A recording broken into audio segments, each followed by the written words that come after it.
3 pages of my speech.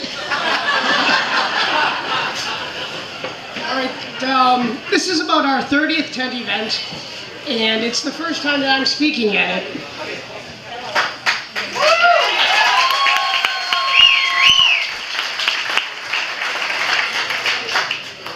Last year was the first year I encountered a new fear. It wasn't the fear of dying. I'd overcome that years ago. I was not afraid to die anymore because I knew my faith would protect me and take me where I had to be. Yeah.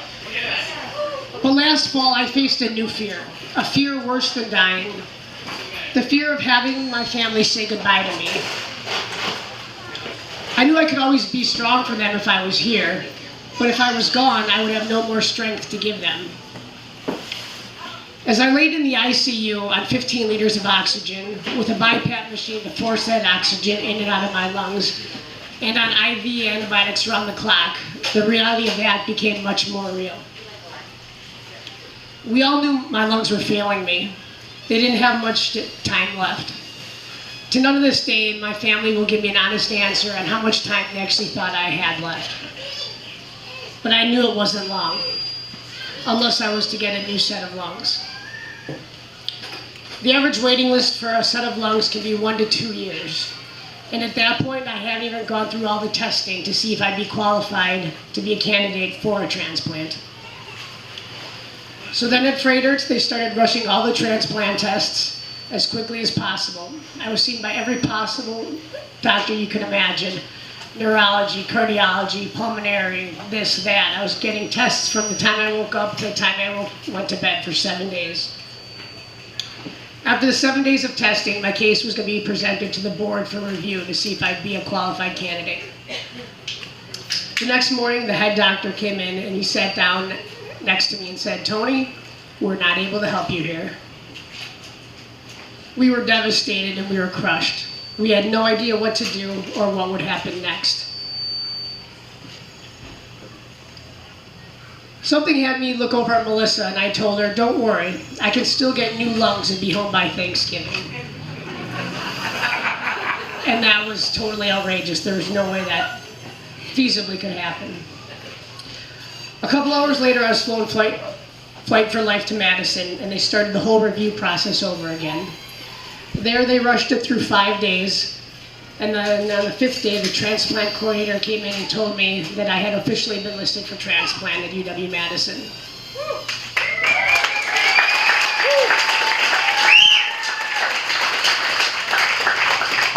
Then, in a record 30 hours, I got the news they had a match for me. Surgery would be scheduled for October 30th, 3 days before my 31st birthday. Some people say they're scared going into transplant. I was just excited. My biggest concern was that I wanted to watch the Packer-Bronco game that Sunday. That was true. I was just excited to live again, excited to walk around without being tethered to an oxygen machine, and excited to not have to wake up 2 hours every morning just to do breathing treatments. Then after 8 hours of surgery, I came out with a new set of lungs on October 30th. However, major complications during the surgery had the doctors thinking and worried that I would not be home until Christmas.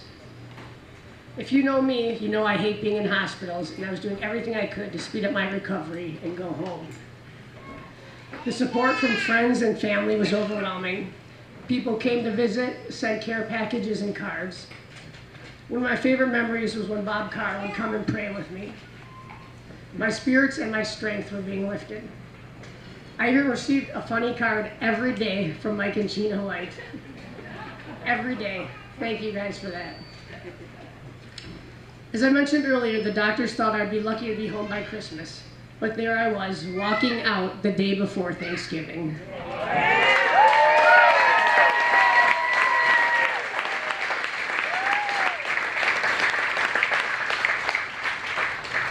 After being discharged, rehab and recovery was underway. I went to pulmonary rehab 3 days a week and physical therapy 2 to 3 days a week as well. I was getting stronger and stronger as each day went by. Today I'm here because of my donor. I live because of him. I breathe today because of his strong lungs. I can still see my family because of him. And I can still kiss Melissa goodnight every day because of him. My donor was Ron Bakken, and his family is here with us today from across the Midwest.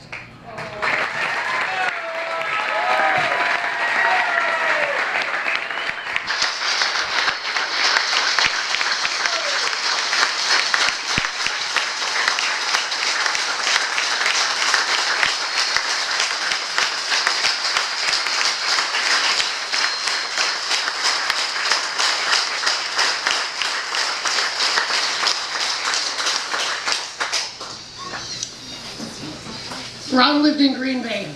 He was a brother, a father, and a grandfather. He was a Packer fan and he loved the outdoors. I'm extremely grateful for Ron Bakken and the support of his family, and I thank you all for being here today.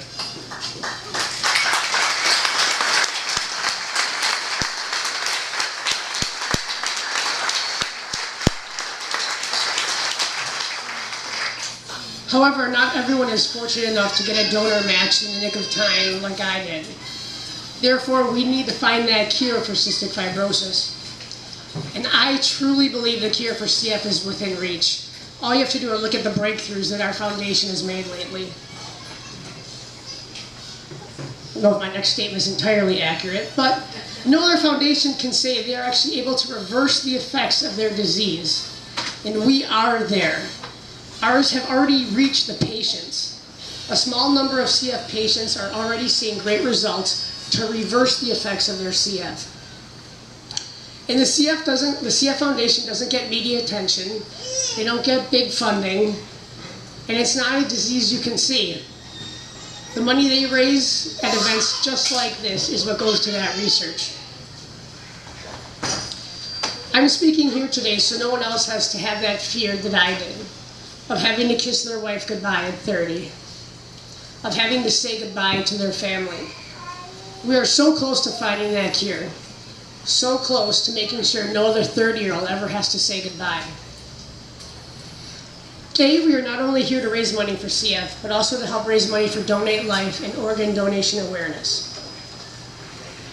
Ron's sister is here, Karen, and she told me a story of how proud Ron was to be an organ donor, and he saved his driver's licenses with the orange dot on it. Now it's your turn to start your orange dot collection and to become an organ donor. So please, please, please register to be an organ donor if you are already not. Donors save lives, and Ron saved mine.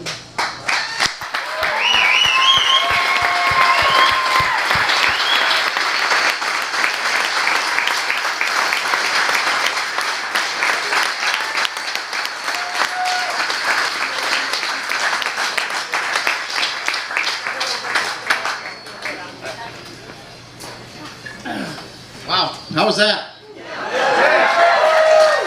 I say it all the time now, he's the strongest man I know, by far. Things are going to start wrapping up here. We're going to start the live auction now that everybody's kind of